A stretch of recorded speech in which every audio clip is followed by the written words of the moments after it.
Hello दोस्तों अभी अभी मैंने जॉली एलएलबी 3 का ट्रेलर देखा। परेशानी है तो अपना नाम बदल ले। मैं ओरिजिनल जॉली हूँ। मैं भी जॉली नंबर 2 हूँ। तो मैंने सोचा क्यों ना एक डिटेल ट्रेलर ब्रेकडाउन वीडियो बनाया जाए। वैसे तो मैं मूवी या ट्रेलर रिव्यू करने में ज्यादा इंटरेस्ट नहीं रखता हूँ, लेकिन जॉली एलएलबी कॉमेडी के साथ साथ मूवी के एंड में सोसाइटी को एक अच्छा मैसेज देकर जाती है, तो इसलिए इसका रिव्यू आपके सामने हाजिर है।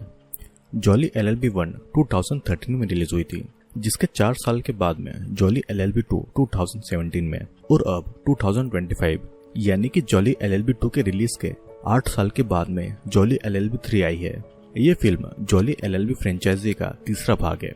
फिल्म का मेन फोकस कोर्टरूम ड्रामा पर होता है, जो कि इंडियन बॉलीवुड फिल्म में बहुत ही कम देखने को मिलता है। हाँ जी, कौन है डिफेंस का वकील? हमें सर, एडवोकेट जगदीश्वर मिश्रा। और मिलता भी है तो कुछ इस तरीके से तारीख पर तारीख, तारीख पर तारीख, तारीख पर तारीख, तारीख पर तारीख मिलती रही है।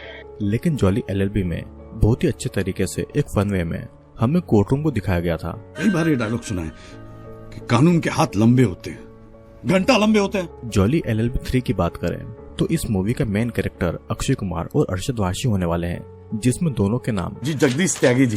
दुनिया कहेगी कि वो जा रहा है जगदीश्वर मिश्रा यानी कि जॉली है। जज का कैरेक्टर प्ले कर रहे हैं सौरभ शुक्ला, जो कि इसकी पिछली दोनों मूवी में जज के रोल में थे। ऐसा कुछ नहीं किया। ऐसा कुछ नहीं किया। भरे कोर्ट के अंदर थप्पड़ मार दिया इनको, अब क्या आरडीएक्स लगा देगा इनके नीचे। उनका रोल हम ऑडियंस को इतना ज्यादा पसंद आया था कि फिल्म के दोनों पार्ट के हिट होने में उनकी एक्टिंग और कॉमेडी टाइमिंग का बहुत बड़ा हाथ था। ये निरूपा पा रहा है कि एक्टिंग मेरे सामने करने की जरूरत नहीं है। अब बात करें ट्रेलर की, तो ट्रेलर की शुरुआत में हमें पता चलता है कि ये मूवी एक लैंड डिस्प्यूट के केस पर होने वाली है। ये जमीन राजाराम सोलंकी नाम के एक व्यक्ति की है, जो कि अब इस दुनिया में नहीं है, और उसके जमीन को लेकर इस मूवी में कोर्ट ट्रायल और आर्गुमेंट होने वाले हैं। अक्षय कुमार, जो कि पार्ट 2 के जॉली थे, अब उसके पास में अपना एक चैम्बर है, लेकिन अभी भी वो अपने ट्रेजेडी में उलझा रहता है। पैक पियोगे? अरे घर का आधा बजट तो तुम्हारी विस्की में चला जाता है। तभी एंट्री होती है मिनिस्टर हरिभाई खेतान की, जो कि राजाराम सोलंकी की जमीन पर इंडस्ट्री बनाना चाहता है, लेकिन राजाराम के परिवार से जानकी रंजन सोलंकी और गांव वाले ऐसा नहीं होने देना चाहते हैं। Rajaram Solanki versus imperial group of industry. वो अपना केस लेकर पहुंचते हैं जॉली 1 और जॉली 2 के पास में। पर ट्रेलर देखकर हमें समझ में आता है कि जॉली 2 यानी कि अक्षय कुमार को मिनिस्टर ने अपनी तरफ से केस लड़ने दिया है। अब जॉली ने ये केस इसलिए लिया क्योंकि उसे 50,000 रूपए पर डे फीस मिल रही है। तो अब गांव वाले पहुंचते हैं जॉली 1 यानी कि अरशद वारसी के पास, जो उनका केस लड़ने के लिए तैयार हो जाता है। और इसी केस की हियरिंग के बीच में हमें फनी आर्ग्यूमेंट, अबे जज की इज्जत कर रहा हूँ, नहीं तो यहीं ठोक दूंगा साले छोटू।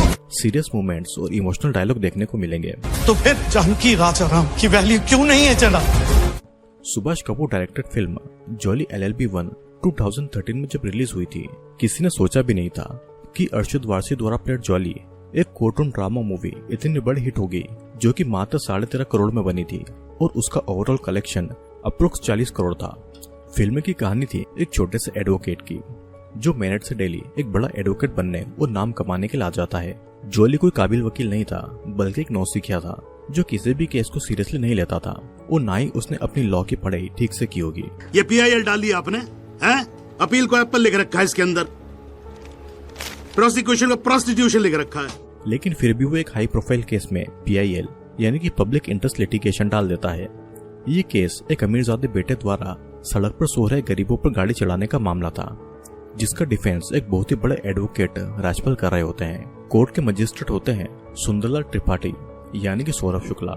इस फिल्म में पहली बार कोर्टरूम को बहुत ही रियलिस्टिक दिखाया गया है कि हमारे भारत में कोर्ट कैसे दिखाई देते हैं, उनकी क्या हालत है, और जज और एडवोकेट कैसे काम करते हैं, उनके ऊपर कितना बर्डन है, और हमारे देश में अभी तक कितने ज्यादा केस पेंडिंग है।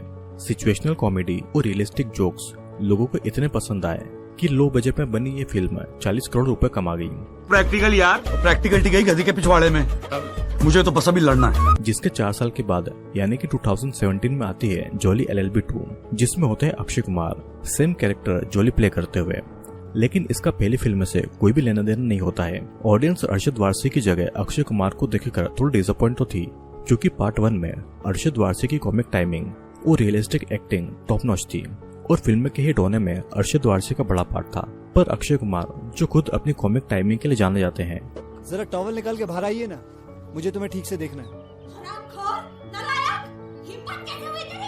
उन्होंने इस फिल्म के साथ में पूरा जस्टिस किया। अब मैं पैसे भी ले चुका, अब मैं पैसे वापस नहीं कर सकता उसके। कंटेम्प्ट ऑफ कोर्ट का केस लगा दूंगा, जेल में जाओगे तुम। जगदीश्वर मिश्रा यानी कि जॉली 2 जो कि लखनऊ के कोर्ट में केस लड़ रहा होता है। ये जॉली भी अपने काम के प्रति ईमानदार नहीं था। पैसों का लालच और नाम कमाने के लिए वो उल्टे सीधे काम किया करता था। बेटा जो वकील पैसे वापस कर देना वो वकील नहीं होता। उसके पास में एक हीना नाम की लड़की अपने पति के केस को लेकर आती है जो कि फेक एनकाउंटर में मारा गया था। हीना गरीब परिवार से आती थी, लेकिन जॉली उसे पैसों की मांग करता है और उसके साथ में फ्रॉड करता है। जब हीना को इस बारे में पता चलता है तो वो खुद की जान ले लेती है। हीना की मौत के बाद में जॉली को बहुत ही गिल्ट होता है, जिसके बाद जॉली जो कि नालायक वकील से फेक एनकाउंटर का पर्दाफाश करने में जुट जाता है। मुस्कुराएंगे और आपके क्लाइंट को जेल भिजवाने के बाद जॉली LLB 1 में जब बड़े एक्टर के नाम पर अरशद वारसी के साथ में बमन ईरानी, सौरभ शुक्ला और संजय मिश्रा थे, वहीं पार्ट 2 में अक्षय कुमार के साथ सौरभ शुक्ला, अनु कपूर, मानव कौल और कुमुद मिश्रा थे। फिल्म का बजट 80 करोड़ था और फिल्म ने करीबन 201 करोड़ रुपए कमाए थे। ये पार्ट 1 की सक्सेस ही थी, जिसके कारण मेकर ने 13 करोड़ से सीधे 80 करोड़ इस मूवी पर लगा दिए। दर्शकों के मन में ये मलाल जरूर था कि जॉली पार्ट 1 की सक्सेस में अरशद वारसी का बहुत बड़ा हाथ था और वहीं पार्ट 2 में उन्हें अक्षय कुमार से रिप्लेस कर दिया गया। मैंने भी जब जॉली LLB 2 का ट्रेलर देखा था तो मैं भी थोड़ा डिसअपॉइंटेड था, क्योंकि हमारे दिमाग में जॉली के रूप में अरशद वारसी थे। पर जब ये ट्रेलर आया तो मैंने स्क्रीन पर दोनों जॉली को एक साथ देखा तो मेरे मन में एक बार ये ख्याल जरूर आया कि अगर मेकर ने उस समय अरशद वारसी को ले लिया होता तो आज हमें दो जॉली एक साथ देखने को नहीं मिलते हैं। ओवरऑल ट्रेलर को देखकर मजा आया, साथ ही इस बार भी बेहतरीन एक्टर स्क्रीन पर एक साथ देखने को मिलेंगे। पर इस बार मुझे ऐसा लगता है कि अक्षय कुमार इस मूवी के लिए बेड लक साबित न हो, क्योंकि जब जॉली LLB 2 आई थी तब अक्षय कुमार रुस्तम, एयरलिफ्ट, हाउसफुल 3, पैडमैन, रोबो 2.0 जैसी हिट फिल्में दे रहे थे। लेकिन आज सरफिरा, बड़े मियां छोटे मियां 2, वेलकम टू जंगल, हाउसफुल 5 जैसे बैक टू बैक फ्लॉप के साथ में आ रहे हैं। लेकिन फिर भी हम राइटर और डायरेक्टर से ये उम्मीद तो लगा ही सकते हैं कि स्टोरी और डायरेक्शन